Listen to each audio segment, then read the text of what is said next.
Welcome to the Employment Law and HR Podcast with your host, Alison Colley.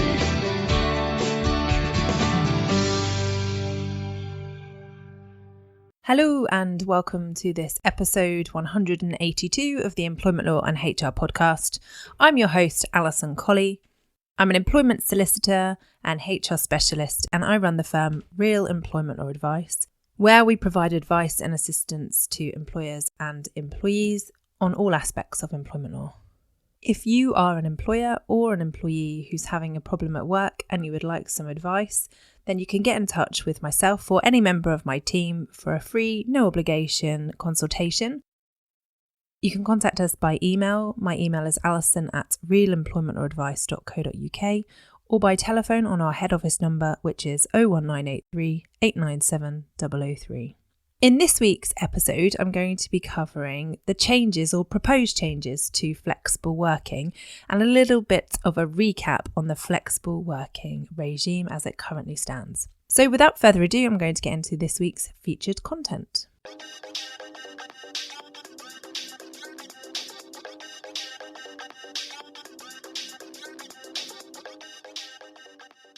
Now, as I was saying, I'm going to be covering off the government's consultation in relation to potential changes to the flexible working regime, as well as a recap on what the flexible working regime states currently in relation to the legal requirements that employers are required to follow.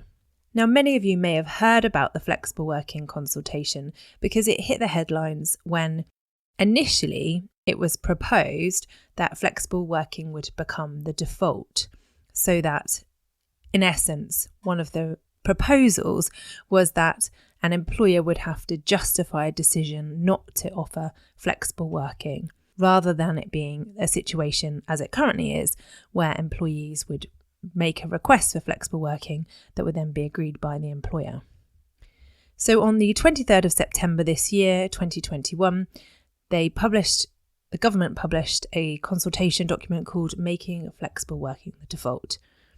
And this is off the back of the fact that we are starting to work differently as a result of the pandemic, but also there were changes in the way people were working pre-pandemic and more of a move towards the ability to work flexibly. Now, the initial idea behind the consultation, as I say, was to remove an employer's right to refuse a flexible working request, so that in essence an employer would have to grant a flexible working request unless they had a reasonable excuse for refusal. However, it was quickly recognised that actually in practice this may not have worked, and therefore other proposals were being considered to encourage some flexibility from both sides on the matter.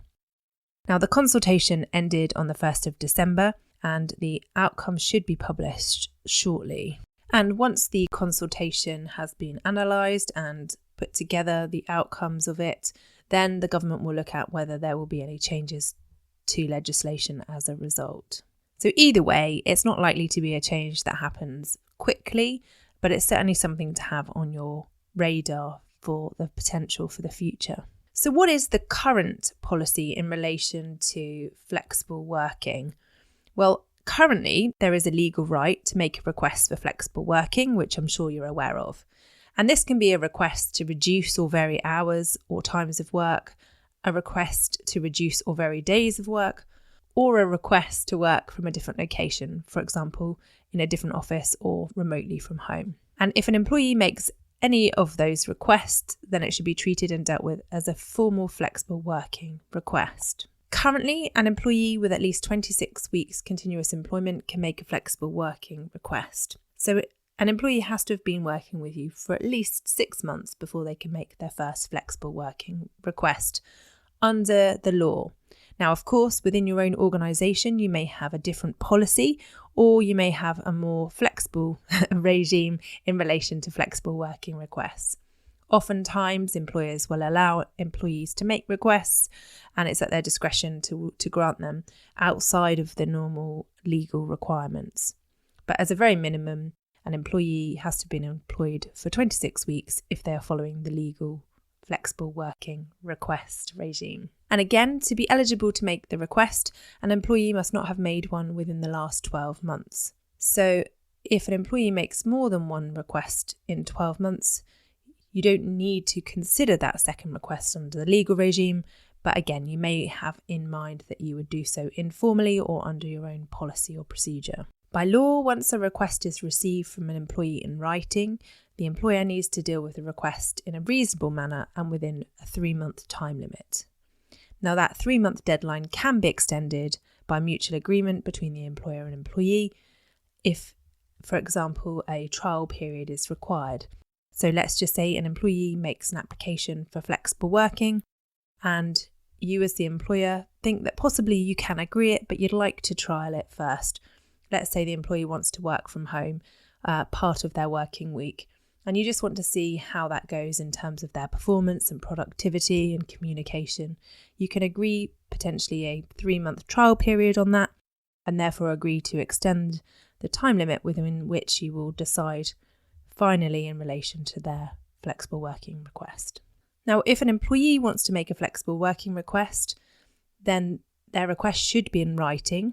It should have a date on it, and it should set out the following information. The first thing is it should state that it's a flexible working request under the statutory procedure. It should state the changes that are being requested and a proposed start date for those changes. The employee should try to include any impact the change would have on the business and proposals about how to deal with those impacts, and also state whether they've made any previous requests. It's advisable to have a flexible working policy within your handbook, and if you'd like to download a copy of a flexible working policy, you can do so on our website, which is realemploymentlawsadvice.co.uk/DIY-documents, and in there you'll find it. Or alternatively, you can search on our website in the search box for flexible working and you'll find that policy will come up for you there. But it is advisable to have a policy in place so that if an employee inquires about flexible working, you can direct them straight to the policy, which will set out exactly how they make that flexible working request.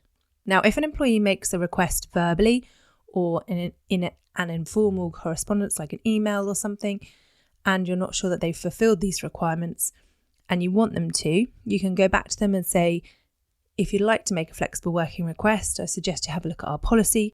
Or if you don't have a policy, you can say, can you set out your flexible working request in this format, and tell them the information that you will require from them. Now, once you receive an application for flexible working, as the employer, you shouldn't delay. Obviously, it's good employment practice to deal with things as quickly as possible and only delay where entirely necessary. It provides a lot of uncertainty for an individual who's made that application if you do just drag your heels. So at least firstly acknowledge the request quickly and then have a meeting as soon as possible with the employee to discuss the request in further detail. And that's really important to have that meeting, especially if there is limited information in the written request. Having a meeting with the employee will also allow you to discuss any alternatives, to raise any concerns, and also to obtain the employee's thoughts or feedback on any of the points raised and any alternatives that you may have come up with to their request. Now, ACAS recommends that employees who are requested to attend a meeting for flexible working should be offered the chance to be accompanied at that meeting by a colleague, and I would endorse that recommendation and say that you should, when inviting them to a meeting, say if you'd like to bring along a colleague, you're more than welcome to, obviously, to help you and to accompany you and make them feel a bit more comfortable. But of course, it's the individual employee who should be stating their case and answering any questions. It is possible that when you receive a request for flexible working from an employee that you don't need to hold a meeting and that you can agree with them the required outcome, or you might have an alternative that you want to put in writing to them to consider. So if it can be accommodated, then you don't need to hold a meeting. Although if you do have to hold a meeting, once the meeting is held, we recommend that you consider the request fully, taking into consideration any matters or points that are raised at that meeting. So you should give it your full consideration. If you decide subsequently to accept the request, put this in writing to the employee, setting out the start date of the new arrangements and that it constitutes a permanent change to their terms and conditions of employment. Now, if you are making a change to an employee's terms and conditions as a result of a flexible working request, there are two ways of doing it. One is by providing them with a letter that amends that particular term of their terms and conditions, and it states that everything else remains the same. Or you could issue them with a whole new contract setting out those terms. It's a good idea to issue a whole new contract if, for example, the employee's original contract is quite old and you need to make some changes just to update it, or if there have been some changes in your organisation that you want to reflect in their new contract. It's a good time to issue those terms. Sometimes employers who want to introduce new terms that may not be as favourable to an employee or wouldn't be agreed otherwise may choose this as a time to do so. So, for example, saying, well, we can accommodate your change, but you need to agree to these additional points in your employment contract. Now, again, I don't necessarily recommend that you follow that route, because if you're making wholesale changes to employee terms, then it's advisable to consult on those. But it is something to consider if you are looking at a flexible working request and you do need to make some changes to their contract template. As I was saying earlier, if for any reason you're uncertain about the proposal for flexible working and whether it will work or not, you can agree between you for a trial period that will help you to make a decision on whether that becomes permanent. And if you do agree to a trial period, which may extend the 3-month deadline for dealing with their original flexible working request, it's important that you put that in writing as an agreement between you. And if you are setting out, for example, a 3-month trial period, I do recommend that you have dates for review within that 3 months, rather than just leaving it for 3 months before you have any discussion about how it's working.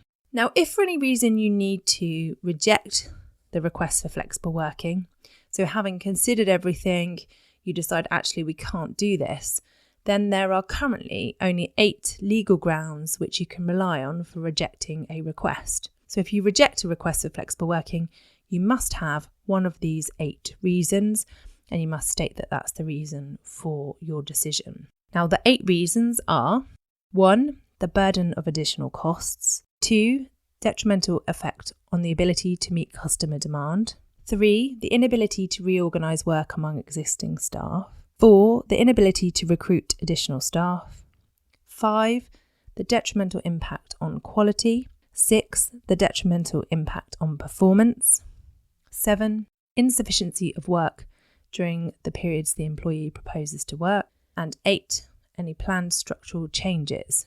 So you can have any one of those, or more than one if there are more than one that fit this particular scenario. They are quite wide, and in most cases, if an employer is refusing a request, they can usually cite one of those reasons as being the reason for that rejection. Now, by law, employers don't need to provide anything further in their explanation as to why they have rejected that request.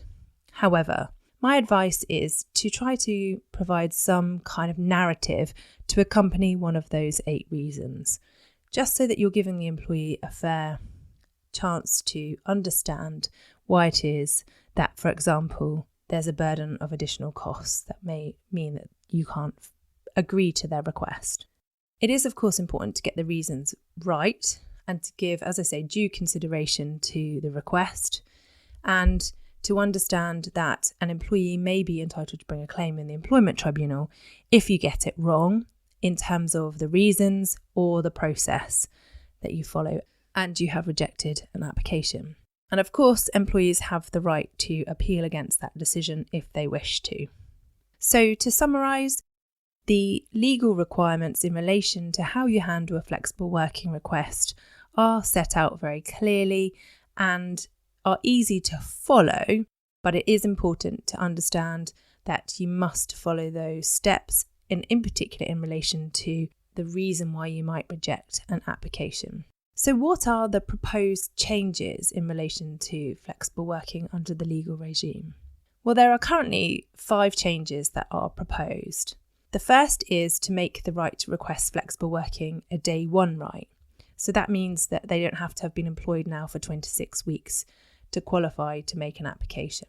Now, whilst that might seem attractive to employees, actually, in reality, It's unlikely, in my view, that an employee would make a request for flexible working if they've been employed for less than 6 months or at the start of their employment. Although if they remove that qualifying period, then of course an employee could start work with you, agree their hours of employment and place of employment, and then a week later ask for flexible working. Whilst that may be a right that's introduced, as I say, I think it's unlikely that that will happen. And of course, many employers already allow employees to make an application at any time and are a bit more flexible about the whole regime anyway. The second proposed change is to look at the 8 business reasons for refusing a request and to see if they are still reasonable and valid. So it is possible that there may be some changes to those business reasons, either a tweaking of the wording or maybe the addition of some more business reasons for refusal. The third proposed change is the requirement for an employer to suggest alternatives to the arrangement that has been suggested by the employee. So this is where the employer may be required, if they're going to refuse an application for flexible working that's been made by the employee, to suggest alternatives. Currently, there's no obligation on an employer to do so, although I'm saying it's good employment practice to consider alternatives and look at ways in which you can compromise. It may be that this is introduced into the legal regime, making it compulsory for employers to consider. 4 could be changing the administrative process that currently underpins the right to request flexible working. So maybe looking at the current 3-month deadline, either making it shorter or longer, or allowing more than one request in a 12-month period. So there is a possibility that there could be changes to some of the ways in which flexible working regime currently works. The 5th proposed change is about raising awareness of the existing right to employees. So it could be that employers are encouraged to inform employees about this, or perhaps have some way of notifying staff that it's a possibility. So again, there could be a change to the flexible working rules so that you have to highlight this as a possibility to staff in certain circumstances. Again, until the consultation has been analysed and published and then put before the government to be made into law, and we don't know exactly what's going to happen. So it's just looking at some of the proposals that were highlighted in the consultation. So how will any proposed changes actually work in practice? Well, it is possible that, as I say, employees may have a new day 1 right to make a request for flexible working. This could present some problems for employers potentially, although if they keep the current 8 business reasons for refusal, then I think an employer faced with that situation who wants to refuse a flexible working request from a new employee would be able to justify it with one of those 8 business reasons.